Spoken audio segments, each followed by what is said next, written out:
آپ نے کیسا مزے لیے ہیں وہاں پہ جا کے، اکیلے اکیلے آپ وہاں پہ مزے لوٹ کے آ گئے؟ جی بسم اللہ الرحمن الرحیم۔ قبلہ غازی صاحب، آپ کو، آپ کے پلیٹ فارم سے جڑے ہمارے تمام ویورز کو رمضان المبارک کی بہت زیادہ مبارکباد، اور آپ کو ڈبل مبارکباد اس لیے بھی کہ یہ وہ نازک موضوع ہیں جن کے اوپر آپ جو ہیں آواز اٹھا رہے ہیں، اور خاص طور پہ اولیاء کاملین کے اوپر جو آج کل اٹیکس ہوتے ہیں، جو ان کے اوپر، جیسے آپ خود بھی فرما رہے تھے حرزہ سرائی، کچھ ہمیں بھی اپنے ہاؤس کو ان آرڈر کرنا ہے، اور کچھ معاملات ایسے ہیں کہ ہمیں لوگوں کو بتانا بھی ہے کہ شیخ عبد القادر جیلانی رضی اللہ تعالیٰ عنہ، حضور غوث الثقلین جیسی پرسنالٹیز کتنی بڑی ہیں۔ قبلہ غازی صاحب، بات یہ ہے کہ یہ اولیاء اللہ صرف ایک خاص قسم کی مسٹیکل اپروچ کے اوپر نہیں رہتے، وہ مسٹیسزم تو ہے ہی ہے، مگر بنیادی طور پہ ان کا جو رول ہے وہ ایک ریفارمر کا رول ہے، اور آپ کی زندگی کے جتنے بھی شعبے ہیں یہ ہر شعبے کو انفلوئنس کرتے ہیں۔ شیخ عبد القادر جیلانی کی ہی ہم لائف کو دیکھیں تو اس دور کا جو بغداد تھا اور دین کے جو معاملات تھے، شریعت کے جو معاملات تھے، اس میں بڑا انحطاط تھا، اور وہ جو ایک آپ سمجھیں کہ جو رولنگ کلاس تھی، جو رولنگ ایلیٹ تھی، وہ دین سے بھاگ رہی تھی۔ یہ شیخ عبد القادر جیلانی رضی اللہ تعالیٰ عنہ کا اسپریچول، انٹلیکچول، مورل ریولوشن ہے۔ کوئی شک نہیں، اسی لیے محی الدین کہتے ہیں۔ محی الدین اسی لیے کہا جاتا ہے انہیں کہ انہوں نے رولنگ ایلیٹ کو، جو اس دور کی انٹیلیجنسیا تھی، اس دور کی intelligentsia, cream of the community, اس کو انفلوئنس کرنا شروع کیا، اور اس کے ساتھ ساتھ میسز کو بھی انفلوئنس کرنا شروع کیا۔ دو لیولز پہ آپ کا انفلوئنس ہے۔ ہاں، آپ کے درس میں دیکھیں نا، 70,000 بندے، 70,000، اور جیسے جس بات کی طرف آپ نے آغاز میں اشارہ فرمایا، کتنی عام بات ہے کہ جو کروسیڈز ہوئی ہیں، صلیبی جنگیں جو ہوئی ہیں، بیت المقدس تو آپ کے ہاتھ سے نکل گیا تھا، اب یہ بیت المقدس کیسے واپس آیا ہے؟ تو صلاح الدین ایوبی رحمۃ اللہ علیہ کی جیسے آپ بات کر رہے ہیں، نور الدین زنگی، یہ وہ ادارہ تھا، یہ وہ مدرسہ تھا جو کہ شیخ عبد القادر جیلانی نے قائم کیا تھا بغداد میں، جس کے اسٹوڈنٹس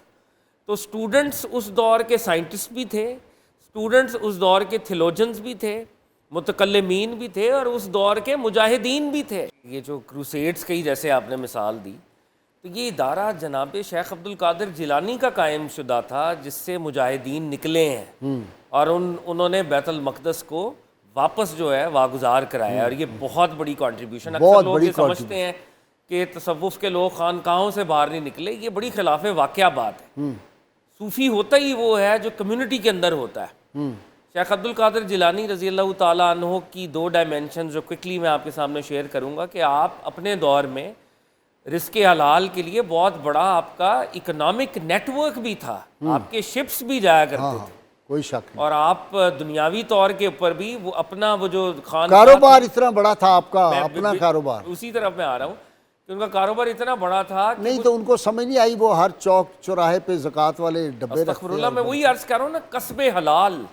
خود کمانے کی ورساری۔ یہ نہیں حلال شاہ جی، آپ کیا بات کرتے ہیں؟ قبلہ غازی صاحب، اتنا اچھا بزنس ہے، کوئی کام نہیں آپ نے کرنا، ڈبے قبلہ غازی رکھنے صاحب، میرا خیال ہے یہی تصوف کے ساتھ بڑا مسئلہ یا دھوکہ ہم دے رہے ہیں، جو آج کل تصوف کے نام پہ ہو رہا ہے، خانقاہ کی جو تباہی ہے، وہ شیخ عبد القادر جیلانی رضی اللہ تعالیٰ عنہ جیسی ہستیوں کی تعلیمات کے بالکل برعکس کھڑے۔ امیر ہونا بری بات نہیں ہے، رزق حلال میں کثرت ہو کوئی بری بات نہیں ہے۔ کماؤ، سیدنا عبد الرحمن بن عوف رضی اللہ تعالیٰ عنہ جتنی بڑی اگزامپل ہمارے پاس ہیں، عشرہ مبشرہ میں صحابی رسول ہو سکتے ہیں آپ، اگر آپ امیر بھی ہوں، that's not a problem at آل۔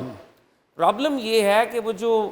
آپ کے پاس مال آ رہا ہے اس کو آپ استعمال کیسے کر رہے ہیں۔ شیخ عبد القادر جیلانی کیا کر اور رہے ہیں، کہاں سے آ رہا ہے، اور کہاں سے آ رہا ہے، حلال سے، اور کہاں جا رہا ہے، دونوں چیزیں بڑی امپورٹنٹ ہیں۔ تو شیخ عبد القادر جیلانی کا جو مشہور واقعہ جو میں اشارتاً آپ کے سامنے رکھنا چاہوں گا، کہ آپ کو اطلاع دی گئی کہ آپ کا شپ جو ہے وہ شپ ریک کا شکار ہو گیا، آپ کا جو بیری بیڑا ہے وہ تباہ ہو گیا۔ آپ نے فرمایا اللہ کا شکر آپ نے کیا، آپ نے کہا سبحان اللہ، کوئی بات نہیں۔ دوبارہ بتایا گیا جی نہیں، وہ جو آپ کا وہ جو شپ ریک کی اطلاع تھی وہ غلط ہے، آپ کا مال بچ گیا ہے۔ آپ نے پھر الحمدللہ اللہ رب العزت کا شکر جو ہے ادا کیا۔ تو پوچھنے والے نے پوچھا حضرت پہلے جب بری خبر تھی تو آپ نے تب بھی اللہ کا شکر ادا کیا، اور اب آپ کو اچھی خبر دی جا رہی ہے، آپ اللہ کا شکریہ ادا کر رہے ہیں، تو یہ دونوں دفعہ الحمدللہ دونوں دفعہ اللہ تعالیٰ کی پاکیہ بیان کر رہے ہیں۔ تو فرمانے لگے بیٹے جو پہلے نیگیٹو نیوز آئی تھی میں صبر کے طور پہ الحمدللہ نہیں کہہ رہا تھا، میں اپنے دل کی طرف نگاہ کر رہا تھا، میرا دل اس وقت بھی رب تعالیٰ کے ساتھ عبادت میں، رب تعالیٰ کی معرفت میں مگن تھا۔ واہ واہ، اور جب اچھی خبر آئی ہے تو ایسا نہیں ہوا کہ وہ اچھی خبر جو ہے وہ میرے نفس کی ایگزیجریشن کا باعث بنے، مجھے خوش کرے، بلکہ میرا قلب اس وقت بھی حضور حق تعالیٰ کی بارگاہ میں حاضر ہے۔ واہ واہ، میں اس وجہ سے اللہ تعالیٰ کا شکر ادا کرتا ہوں کہ دنیا کے یہ جو ایبز اینڈ فلو ہیں یہ میرے قلب پر اثر انداز نہیں ہوئے، اور قلب اتنا تربیت یافتہ ہوا کہ رب کی بارگاہ میں حاضر ہے۔ یہ وہ میسج ہے قبلہ غازی صاحب توحید کا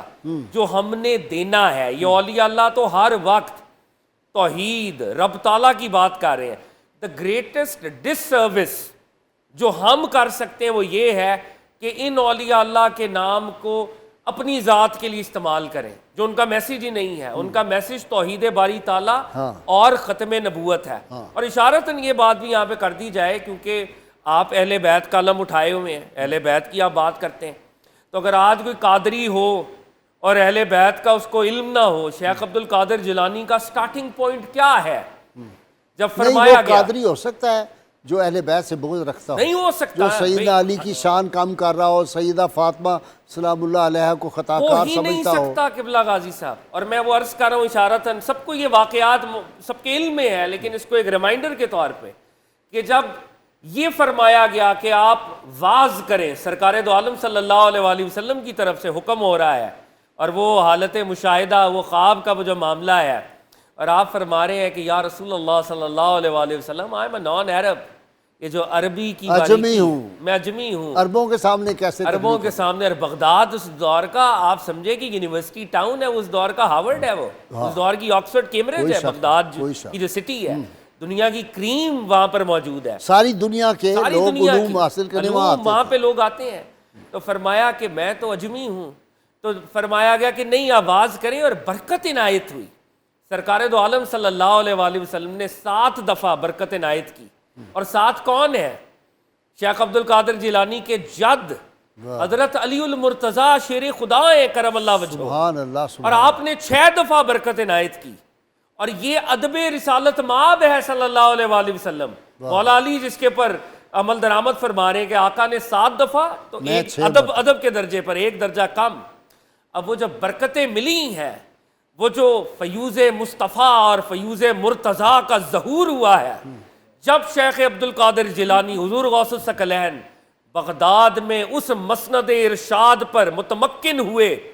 اور پھر جب آپ نے خطاب کیا تو آپ کا جو خطبہ تھا، خطبے کا پہلا فقرہ، اور بغداد میں 70 جنازے اٹھ گئے۔ واہ واہ، یہ خشیت الہی، یہ رب تعالیٰ کے ساتھ کنیکشن، اور یہ وہ فیض تھا جو کہ وہاں پر بٹ رہا تھا، تقسیم ہو رہا تھا۔ قبلہ غازی صاحب ویری فیضان نبوت بھی آپ کو حاصل تھے اور فیضان ولایت بھی، دونوں کے یہ حسین امتزاج دونوں۔